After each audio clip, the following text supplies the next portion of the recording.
વર્ષ 2026-27ના બજેટમાં 12.2 લાખ કરોડ રૂપિયાનો મૂડી ખર્ચ નક્કી કરવામાં આવ્યો છે, જે ગત વર્ષના 11.2 લાખ કરોડ રૂપિયા કરતાં વધારે છે. તો આ જાહેરાતની રિયલ એસ્ટેટ સેક્ટર પર શું અસર થશે તે અંગે રિયલ એસ્ટેટ એક્સપર્ટ શરણુ કલોત્રાએ જાણકારી આપી હતી. રીતે આપણે જોઈ શકો છો કે હાલ ગુજરાત પહેલેથી જ ફાર્મા અને કેમિકલમાં તો અગ્રેસર રહ્યું જ છે, એનું હબ જ કહી શકાય. ત્યારે હાલ જે આપણા બજેટની અંદર જાહેરાત કરવામાં આવી છે કે બાયો ફાર્મા શક્તિ મિશન અંતર્ગત જે 10,000 કરોડની જાહેરાત કરવામાં આવી છે, તો ગુજરાતના ફાર્મા સેક્ટરનો ખૂબ જ બૂસ્ટ આવવાનો છે, કારણ કે એનાથી લાખો રોજગારી ઉત્પન્ન થવાની છે. આ ઉપરાંત ગુજરાત હાલ સેમિકન્ડક્ટરનું હબ બની રહ્યું છે.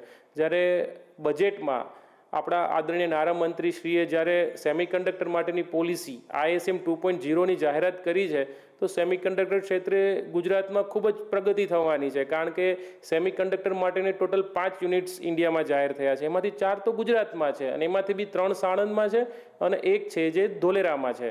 તો આથી ગુજરાતમાં ખૂબ જ વ્હાઇટ કોલર જોબ આવવાની છે. અમદાવાદ અને આજુબાજુનો વિસ્તાર છે, જેમ કે સાણંદ છે, આ સાઈડ છે વિરોચનનગરનો વિસ્તાર છે, વિરમગામ છે, એક આખો ગોલ્ડન કોરિડોર ઊભો થવા જઈ રહ્યો છે. અમદાવાદથી મુન્દ્રા પોર્ટ સુધીનો એક ગોલ્ડન કોરિડોર ઊભા થવા જઈ રહ્યો છે.